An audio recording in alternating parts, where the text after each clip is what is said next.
The courtroom falls silent as 17-year-old Destiny Bryant watches Bradley Wilson get handcuffed. His Harvard acceptance letter lies crumpled on the defense table beside tax evasion documents. 6 months ago, this same boy crushed her books underfoot in front of the entire school. Today, federal agents escort him toward a future behind bars. The judge's gavel echoes through the packed courthouse. The defendant will serve 18 months in juvenile detention, followed by 500 hours of community service. Bradley's mother sobs in the gallery. His father stares at the floor, knowing their $2 million empire crumbles around them. But this story doesn't begin with victory. It begins with Destiny on her hands and knees, gathering torn pages of her dreams while expensive sneakers grind her future into the hallway floor. Destiny Bryant thought her biggest challenge would be maintaining her 4.0 grade average at Westfield Preparatory Academy. She had no idea that Bradley Wilson was about to turn her life into a living nightmare. But what Bradley couldn't see beneath Destiny's quiet exterior was 12 years of tactical training from her father, Master Chief Samuel Bryant, and he was about to learn exactly what happens when white privilege meets black excellence, armed with Navy SEAL strategies. If you're enjoying this incredible story of justice, please hit that like button and subscribe for more amazing tales of underdogs rising up. And if these stories inspire you as much as they inspire me to tell them, consider hitting the thanks button below. Your support helps me continue sharing these powerful moments that need to be heard. Thank you so much for being here with me on this journey. The morning of October 15th starts like any other Tuesday at Westfield Prep. Students arrive in luxury cars while Destiny steps off the city bus, clutching her worn backpack filled with library books and college applications. The pristine hallways of Westfield Preparatory Academy stretch before her like a marble monument to wealth. Crystal chandeliers hang overhead, casting rainbow patterns across lockers that cost more than most families' monthly rent. It's 7:30 a.m. when Destiny pushes through the heavy oak doors. Her scholarship covers tuition, but it can't buy her acceptance among classmates whose trust funds exceed her father's military pension. She walks with purpose toward her locker, passing groups of students who discuss weekend trips to Paris and summer homes in the Hamptons. Their conversations flow around her like water around a stone, acknowledging her presence, but never truly seeing her. Bradley Wilson leans against his custom locker, surrounded by his usual crew of entitled followers. Tyler Martinez counts $100 bills his parents sent for lunch money, while Kevin Johnson shows off photos from his family's private yacht. At 18 years old, Bradley commands Westfield Prep like a feudal lord. His father owns half the commercial real estate in town, and his mother sits on the school board. Students compete for his attention. Teachers defer to his family's generous donations. Even the principal treats him like visiting royalty rather than a student. His perfectly styled blonde hair catches the morning light. His $500 sneakers have never touched dirt. His sense of entitlement radiates from every pore of his 6-foot frame. "Did you see the latest class rankings?" Tyler asks, scrolling through his phone. "That scholarship girl is still ahead of you, Bradley." The comment hits like a slap across Bradley's tanned face. He's been groomed since birth to attend Harvard, following family tradition dating back 4 generations. The idea that some poor black girl from the wrong side of town could threaten his destiny feels like cosmic injustice. His jaw tightens as he watches Destiny organize her textbooks with military precision. Kevin laughs nervously. "Maybe she's just naturally smart, you know?" The suggestion hangs in the air like blasphemy. Bradley's blue eyes narrow as he studies Destiny's movements. She carries herself with unusual confidence, for someone who should feel grateful just to attend Westfield. There's something in her posture that suggests hidden strength, but Bradley dismisses it as typical minority chip-on-the-shoulder attitude. "Smart?" Bradley's voice drips with condescension. "She's here because of affirmative action, nothing more. Someone needs to remind her where she belongs before she gets too comfortable." His words carry the weight of inherited prejudice, generations of Wilson family success built on the assumption that merit follows melanin levels. Tyler and Kevin exchange glances. They've seen Bradley's cruel streak before, but something in his tone suggests escalation beyond typical teenage bullying. The first period, Advanced Placement History class, showcases the academic divide at Westfield Prep. While most students struggle with basic concepts, Destiny dissects complex historical patterns with surgical precision. Mrs. Patterson, a veteran teacher whose husband's construction company depends on Wilson family contracts, consistently grades Destiny's work more harshly than identical submissions from wealthy students. Today's assignment returns with Destiny receiving a B+, while Bradley's nearly identical essay earns an A-. The bias is subtle but systemic, designed to maintain existing hierarchies without appearing overtly discriminatory. Bradley notices the grade discrepancy and smirks. The system works exactly as designed, protecting his advantages while constraining hers. During group discussions, he interrupts Destiny's contributions with condescending explanations. What she means to say becomes his signature phrase, translating her articulate points into language he deems more appropriate. Other students watch these exchanges with mixed reactions. Some feel uncomfortable, but lack courage to intervene, while others absorb lessons about social dominance and acceptable targets. Destiny's father taught her to choose battles wisely. Master Chief Samuel Bryant survived 3 combat deployments by understanding when to engage and when to gather intelligence. She documents each microaggression in a mental file. Every slight, every interrupted sentence, every dismissive gesture gets catalogued for future reference. Her military training includes tactical patience, the ability to endure immediate discomfort while planning long-term victory. The cafeteria at lunchtime becomes a social battlefield where seating arrangements reflect Westfield's rigid hierarchy. Bradley's table occupies prime real estate near floor-to-ceiling windows, overlooking the school's championship football field. Destiny sits alone near the kitchen, reading while eating a sandwich she packed at home. The contrast between her modest meal and the catered lunches surrounding Bradley's crew couldn't be more stark. Conversations flow around her in languages she speaks, but cultures she'll never access. Discussions of ski trips to Switzerland and shopping excursions to New York City create an invisible barrier more effective than any physical wall. Today's lunch period takes a darker turn when Bradley decides entertainment requires a target. He approaches Destiny's table with theatrical confidence, his followers trailing behind like eager apprentices. "Look, guys," his voice carries across the cafeteria. "It's our scholarship queen, probably studying for another participation trophy." The comment draws attention from nearby tables. Phones appear as students sense potential drama unfolding. Destiny continues reading, refusing to provide the reaction Bradley seeks. Her composure irritates him more than any verbal response could. "I'm talking to you," he says, leaning over her table. "Don't you think it's rude to ignore someone who's trying to be friendly?"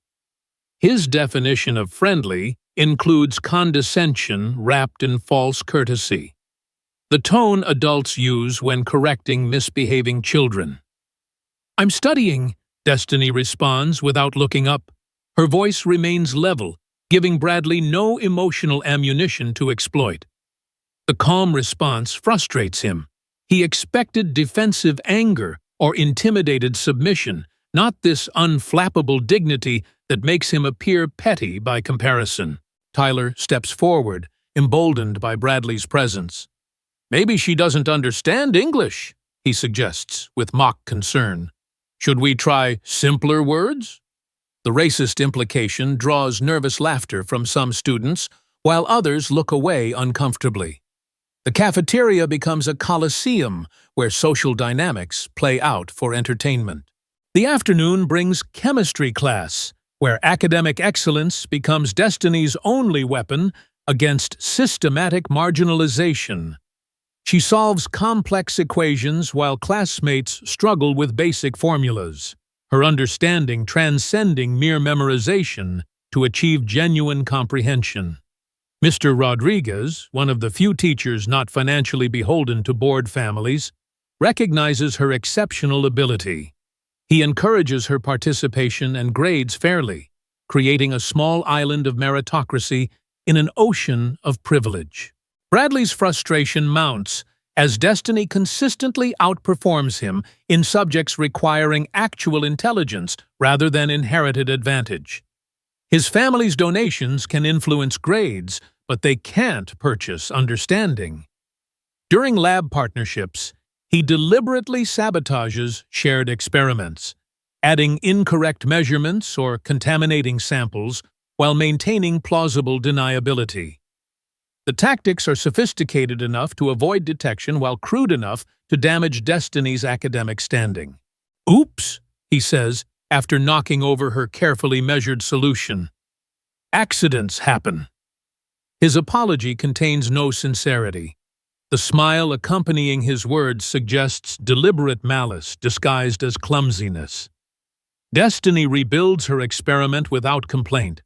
Her father taught her that emotional reactions provide enemies with tactical advantages they don't deserve. The chemistry teacher notices the pattern, but faces pressure from administration to avoid conflicts with influential families. His job security depends on maintaining relationships with donors who fund the school's impressive facilities. He documents incidents in private files, while publicly encouraging students to work together more carefully. It's a compromise that protects his position, while abandoning his student to ongoing harassment.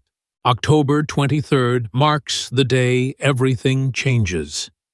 Destiny arrives at school carrying acceptance letters from 3 Ivy League universities, each offering full scholarships based on academic merit and extracurricular achievements.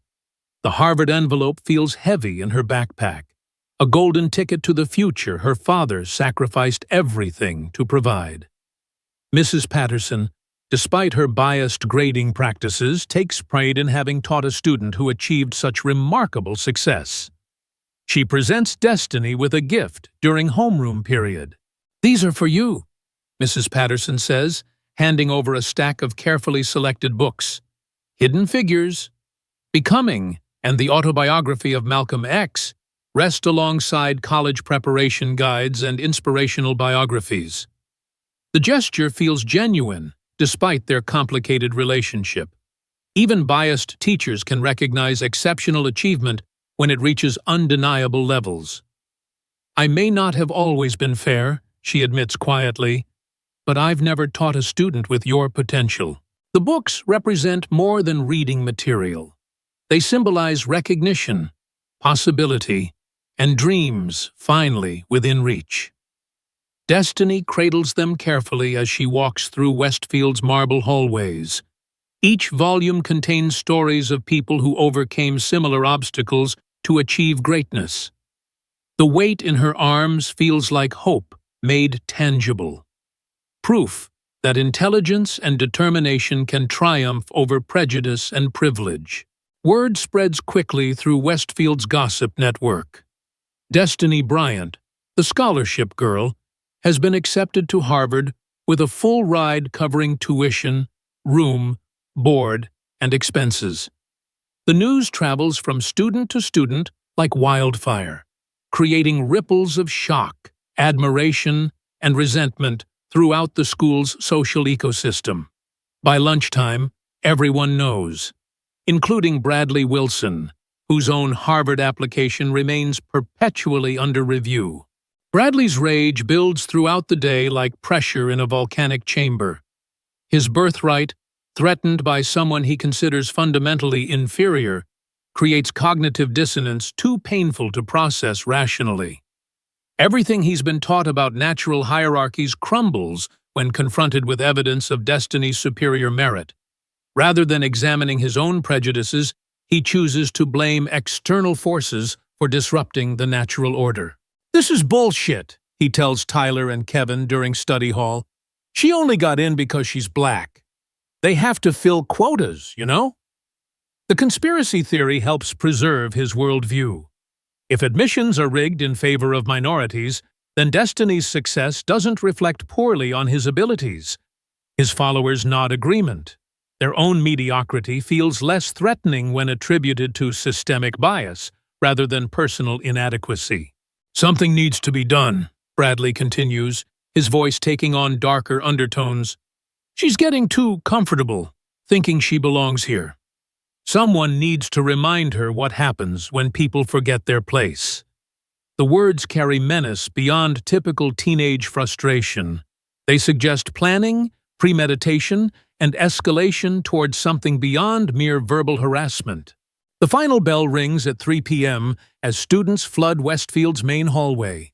Destiny walks proudly through the crowd, her acceptance letters safely tucked inside her backpack, while the gifted books fill her arms like treasured possessions. She's scheduled to meet with her father at 4 p.m. to celebrate her Harvard acceptance. The first Bryant family member ever accepted to an Ivy League institution represents triumph over generations of limited opportunities. Bradley positions himself strategically near the library entrance. Tyler and Kevin flank him like lieutenants, awaiting orders from their commanding officer. Other students sense tension building. Phones appear as witnesses prepare to document whatever unfolds next. The hallway becomes a stage where social dynamics will play out with permanent consequences for everyone involved. The confrontation begins with calculated precision. Bradley steps directly into Destiny's path, forcing her to stop or collide with his larger frame. "Well, well," his voice carries across the hallway, "look who thinks she's Harvard material." The opening line draws attention from passing students. Conversations halt as teenagers sense drama about to unfold before their eyes. Destiny attempts to step around him, clutching her precious books tighter. The acceptance letters in her backpack feel like armor protecting her from his verbal assault. "Excuse me," she says politely, maintaining the dignity her father taught her to preserve under all circumstances. Her composure irritates Bradley. He expected fear or anger, not this unshakable calm that makes him appear petty by comparison. "I'm talking to you." Bradley blocks her path again. His height advantage creates physical intimidation, while his followers surround her escape routes. "Don't you think it's funny how certain people get rewarded for being the right color at the right time?" The racist implication hangs in the air like poison. Students filming from every angle capture the moment when pretense drops and true prejudice reveals itself. "I earned my acceptance," Destiny responds firmly. Her voice carries conviction that threatens Bradley's narrative about affirmative action and undeserved advantages. The statement challenges everything he believes about natural hierarchies. If merit determines outcomes, then his own mediocrity becomes impossible to ignore or excuse. Tyler steps closer, emboldened by Bradley's leadership. "Sure you did," he says with mock sincerity. "I bet those books are the only friends you'll have at Harvard. Hope they teach you how to know your place there." The cruel laughter from onlookers cuts deeper than the words themselves. Social validation for cruelty creates permission for escalation. The physical assault begins when Bradley deliberately bumps into Destiny's shoulder. The contact appears accidental to distant observers, but feels intentionally aggressive to anyone paying close attention. The collision sends her books tumbling toward the marble floor. Hidden Figures lands face down, while college prep guides scatter like fallen leaves across the hallway. "Oops," Bradley says with theatrical innocence. "Clumsy me." Destiny immediately drops to her knees, desperately gathering her precious gifts before they can be damaged further. The vulnerable position makes her an easy target, while surrounded by hostile forces. Her Harvard acceptance letter slips partially from her backpack. The golden seal catches fluorescent lighting like a beacon of hope amid gathering darkness. Bradley notices the letter's emergence and feels fresh rage at this tangible proof of her success. Rather than celebrating another student's achievement, he views it as theft of opportunities rightfully belonging to him. "What's this?" he asks, pretending curiosity while positioning his expensive Nike sneaker directly above the document that represents Destiny's dreams. "Please don't." Destiny's voice cracks for the first time. She reaches toward the letter while still gathering scattered books, her hands trembling with fear and desperation. The moment reveals her humanity. Beneath the academic excellence and unusual composure lies a 17-year-old girl protecting everything she's worked to achieve. Bradley's foot hovers over the acceptance letter like an executioner's axe. The power dynamic reversal thrills him as he finally holds something she values more than her dignity. "Maybe you should be more careful with important documents," he suggests, with false concern. His voice drips with sadistic pleasure at having found her breaking point. The crushing moment arrives with deliberate cruelty. Bradley places his $500 sneaker directly on top of Hidden Figures, the signed copy Mrs. Patterson gave her that morning. The book's spine cracks under his weight as he grinds his foot in circular motions. Pages tear and binding separates, while Destiny watches her dreams literally being destroyed beneath his soul. "This is where you belong," Bradley says, applying more pressure. "Under our feet." Tyler and Kevin follow their leader's example, stepping on other books and papers scattered across the hallway floor. The Harvard acceptance letter gets caught under Kevin's shoe. The golden seal tears as expensive leather grinds against marble, destroying months of application work in seconds of calculated malice. Destiny remains on her hands and knees, surrounded by the destruction of her hopes. Ink bleeds across the floor from crushed pens, while torn pages flutter like wounded birds around her prostrate form. The visual metaphor couldn't be more stark. The promising black student literally beneath the feet of mediocre white boys who consider dominance their birthright. Students continue filming from every angle. Their phones capture each moment of degradation for later consumption and distribution across social media platforms. Some laugh at the spectacle, while others look uncomfortable but lack courage to intervene. The silent majority enables cruelty through their passive observation and tacit approval of the ongoing destruction. The security guard stationed near the library deliberately looks away. His employment depends on avoiding conflicts with influential families whose donations fund his salary. Administrative policy protects students like Bradley while sacrificing those like Destiny. The system works exactly as designed, maintaining existing hierarchies through selective enforcement of rules and consequences. Destiny's transformation begins in that moment of absolute humiliation. Surrounded by destroyed books and torn dreams while expensive shoes grind her future into marble floors. The girl who believed hard work and merit would overcome prejudice dies in that hallway. Something harder and more determined takes her place among the scattered papers of her former innocence. She looks up at Bradley's smirking face and sees the truth her father tried to prepare her for. Some people only understand one language, and it isn't the language of dignity, achievement, or moral superiority. The lesson learned on her knees, among destroyed books, will reshape everything that follows. The warrior rising from this destruction carries weapons her enemies can't imagine. "Are you crying?" Bradley asks with mock sympathy. His cruelty feeds on her visible pain like a parasite drawing sustenance from suffering. Maybe Harvard isn't such a good fit after all. They probably prefer students who don't fall apart so easily. The words are chosen for maximum damage, attacking not just her present humiliation, but her future hopes and dreams. Destiny gathers the torn pieces of her acceptance letter with shaking hands. The damage appears irreparable, but she cradles each fragment like sacred relics. The books lie ruined around her. Gift inscriptions smeared by dirty shoe prints while inspirational quotes disappear beneath muddy treads.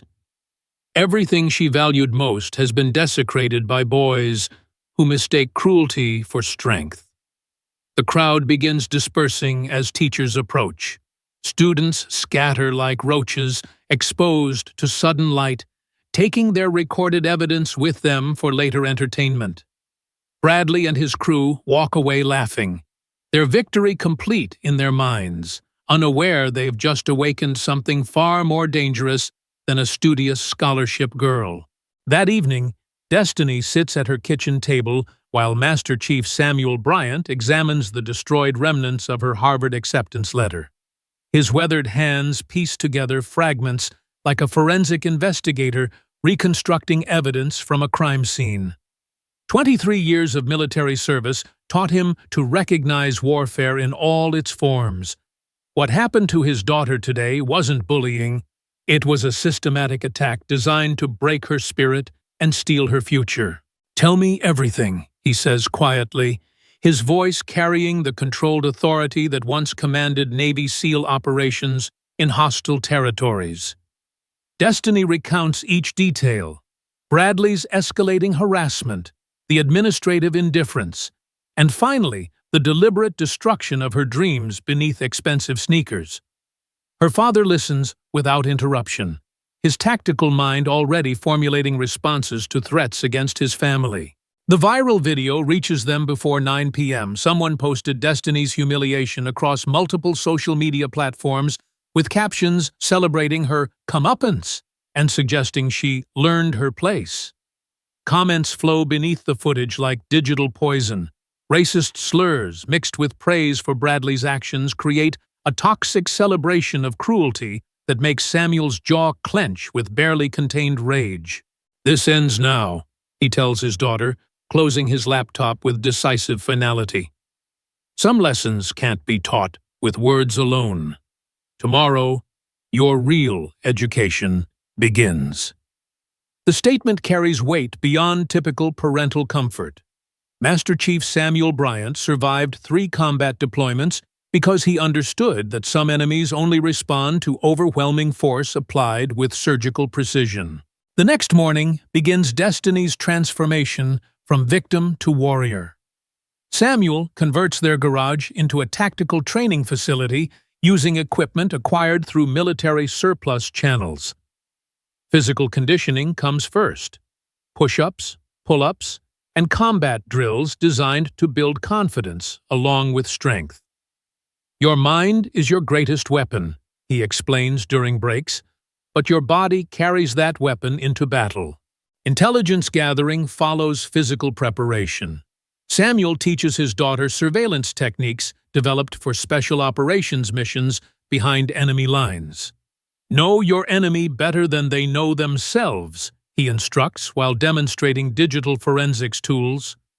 Information warfare wins conflicts before the first shot gets fired. Destiny learns to research public records, analyze financial documents, and trace money flows through corporate structures. The investigation reveals disturbing patterns in Bradley's family empire. Wilson Construction consistently wins municipal contracts despite submitting higher bids than competitors, suggesting corruption in the awarding process. Property tax assessments for Wilson Holdings remain suspiciously low compared to similar developments, indicating preferential treatment worth hundreds of thousands of dollars annually. The evidence suggests systematic fraud dating back over a decade. Your enemy made a mistake, Samuel explains while highlighting suspicious transactions on his computer screen. He attacked someone with the skills to expose his family's crimes. What happened to you was personal. What we're about to do to him is justice. The distinction matters. Revenge seeks emotional satisfaction, while justice serves a higher purpose that strengthens rather than corrupts those who pursue it. Destiny returns to Westfield Preparatory Academy with new purpose. Her posture straight, her movements controlled, her eyes constantly scanning for threats and opportunities. Bradley notices the change immediately.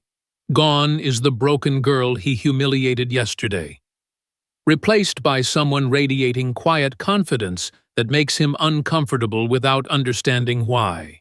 "Look who's back," Tyler comments during first period. "I thought maybe she'd transfer schools after yesterday's lesson." The cruel laughter lacks yesterday's enthusiasm. Destiny's unwavering stare creates an atmosphere of tension that dampens their celebration. Something fundamental has shifted in the power dynamic. The predators sense danger from their former prey. During lunch period, Destiny initiates contact for the first time. She approaches Bradley's table with measured steps, while other students watch nervously. "We need to talk," she says simply. Her voice carries new authority that silences surrounding conversations. The request sounds more like a command. Bradley's instinctive response is defensive rather than dismissive. "I don't have anything to say to you," he replies, but his voice lacks yesterday's confidence. Something in Destiny's demeanor suggests she holds cards he hasn't seen yet. Tyler and Kevin exchange worried glances. Their leader's uncertainty creates doubt about their own safety in this evolving situation. "That's unfortunate," Destiny responds calmly, "because I have quite a lot to say about your family's business practices. Municipal contract irregularities make fascinating reading when you know where to look." The statement hits Bradley like a physical blow. His face pales as implications register in his frightened mind. The strategic campaign begins with surgical precision. Destiny targets Bradley's academic vulnerabilities first, knowing that his Harvard application depends on maintaining artificial excellence through systematic cheating. She documents his plagiarism patterns, analyzes his essay submissions for purchased content, and traces his test answers to pre-leaked materials acquired through family connections. Anonymous tips reach the appropriate authorities. The Academic Integrity Board receives detailed evidence of Bradley's fraudulent achievements dating back 3 years. Each submission includes timestamps, digital fingerprints, and comparative analysis, proving deliberate deception rather than accidental similarities. The documentation is thorough enough to withstand legal scrutiny, while comprehensive enough to ensure severe consequences. Bradley's crew abandons him as investigations intensify. Tyler's parents threaten to cut off his allowance if he associates with someone under academic review, while Kevin transfers to his backup private school rather than risk guilt by association. The social isolation mirrors Destiny's previous experience. Privilege provides protection only until liability outweighs advantage. "This is all your fault," Bradley confronts Destiny outside the principal's office, his usual arrogance replaced by desperate anger as his carefully constructed future crumbles around him. "My family will destroy you for this." The threat lacks its former power. Desperation makes predators sloppy while strengthening their prey's resolve. "Your family is about to face problems that make me irrelevant," Destiny replies with devastating calm. "Federal tax investigators work more thoroughly than high school administrators. I'd worry about that instead." The revelation drains remaining color from Bradley's face.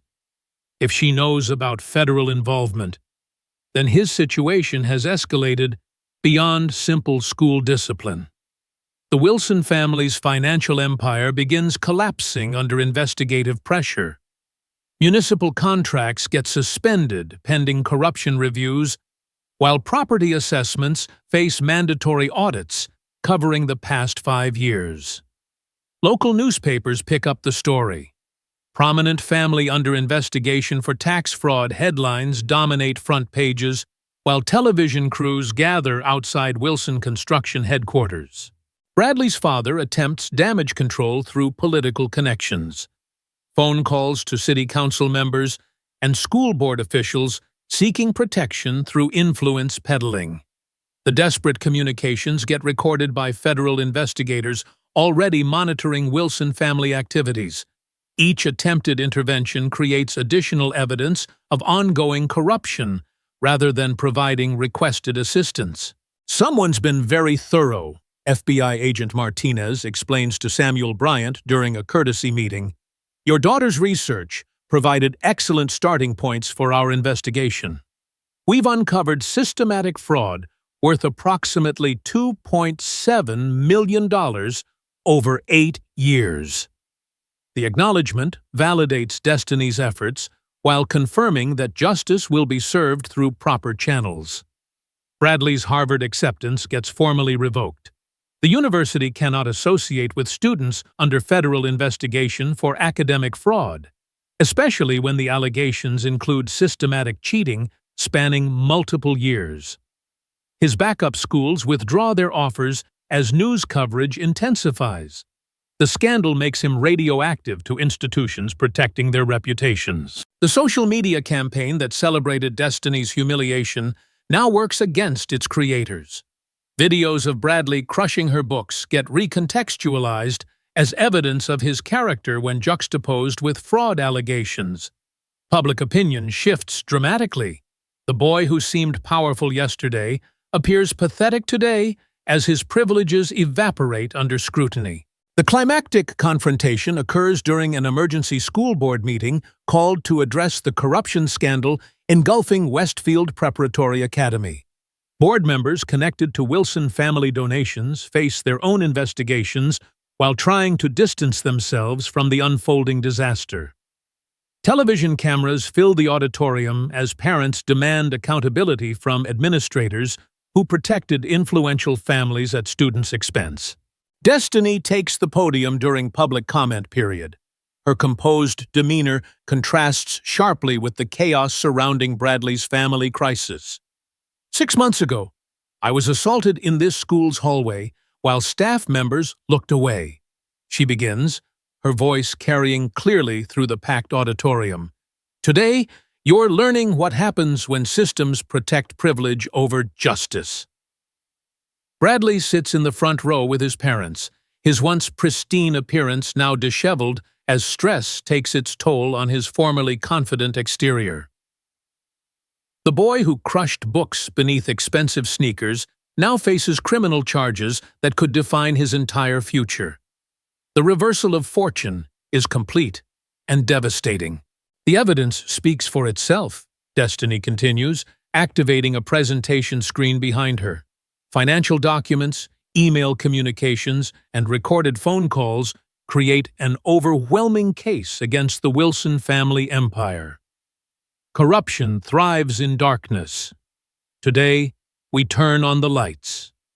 The metaphor resonates with audience members who suspected but couldn't prove the inequities they witnessed. Federal agents enter the auditorium as Destiny concludes her presentation. Handcuffs appear as Bradley realizes his privileged protection has finally evaporated completely. Bradley Wilson, you're under arrest for conspiracy to commit tax fraud and academic falsification, Agent Martinez announces while reading Miranda rights to the boy who thought himself untouchable. The arrest becomes the viral video of the week. Bradley's perp walk replaces Destiny's humiliation as the most watched content from Westfield Preparatory Academy. Comments sections fill with justice-served celebrations, while his former followers delete their association posts and claim they never really supported his actions. Destiny watches from the auditorium as cameras capture Bradley's final moments of freedom. 6 months ago, he crushed her dreams beneath his feet, never imagining those same feet would walk him toward a prison cell. The poetic justice feels appropriate. Bullies who mistake cruelty for strength discover that true power comes from integrity, intelligence, and moral courage. Local news interviews capture the story's human impact. Student exposes corruption after being bullied. Headlines frame Destiny as a hero rather than a victim, inspiring other young people to stand up against injustice in their own communities. The narrative shift from powerless target to powerful change agent demonstrates how victims can become victors through strategic action rather than emotional reaction. Bradley's sentencing hearing draws national attention. 18 months in juvenile detention followed by 500 hours of community service seems appropriate punishment for someone who believed privilege exempted him from consequences. His parents face federal charges carrying potential prison sentences. Their $2 million empire becomes government property through asset forfeiture proceedings. The resolution extends beyond individual punishment to institutional change. Westfield Preparatory Academy implements new policies protecting students from harassment while requiring transparent reporting of disciplinary actions. Board members resign in disgrace, while new leadership commits to merit-based evaluation rather than donation-influenced favoritism. Destiny's Harvard acceptance gets restored through emergency review. The university recognizes that her temporary documents remain valid despite physical destruction, while her heroic exposure of corruption actually strengthens her application credentials. Additional scholarship offers arrive from universities impressed by her courage and investigative skills. Options multiply rather than disappear. The ripple effects spread throughout the school district. Other students find courage to report previously ignored harassment, while administrators face scrutiny for their selective enforcement of protective policies. The culture shift from protecting privilege to ensuring justice benefits everyone willing to stand up for what's right. Master Chief Samuel Bryant watches his daughter's transformation with pride. The girl who came home in tears has become a young woman capable of changing systems rather than simply surviving them. You learned the most important lesson of all, he tells her during a quiet dinner celebration. Sometimes, the only way to stop a bully is to remove their power completely. 6 months later, Destiny stands before the courthouse where Bradley's final sentencing occurs. Reporters request statements while cameras capture her composed dignity, in contrast to the Wilson family's visible distress. The boy who once ground her books into marble floors now faces years of consequences for choices he thought privilege would protect him from making. "I don't feel sorry for him," Destiny tells reporters honestly. "I feel sorry for everyone who enabled his behavior by choosing comfort over courage. Systems change when people demand better. Individuals change when consequences become unavoidable." The statement demonstrates wisdom beyond her 18 years. Justice serves education rather than revenge. Bradley's community service assignment includes working with literacy programs in underserved communities. The irony of someone who destroyed books now helping others learn to read provides appropriate rehabilitation through service. His privileges become tools for repairing damage caused by his previous abuse of unearned advantages. The final court appearance concludes with victim impact statements. Destiny addresses Bradley directly for the first time since their confrontation in the school hallway. "You thought crushing my books would break my spirit," she says, looking him in the eyes. "Instead, you built my strength. Thank you for teaching me that justice requires action, not just hope." The judge's gavel falls with finality. Bradley Wilson enters custody, while Destiny Bryant enters Harvard University with full scholarship support and national recognition for her courage in exposing corruption. The girl who once gathered torn dreams from marble floors now walks toward a future unlimited by other people's prejudices or limitations.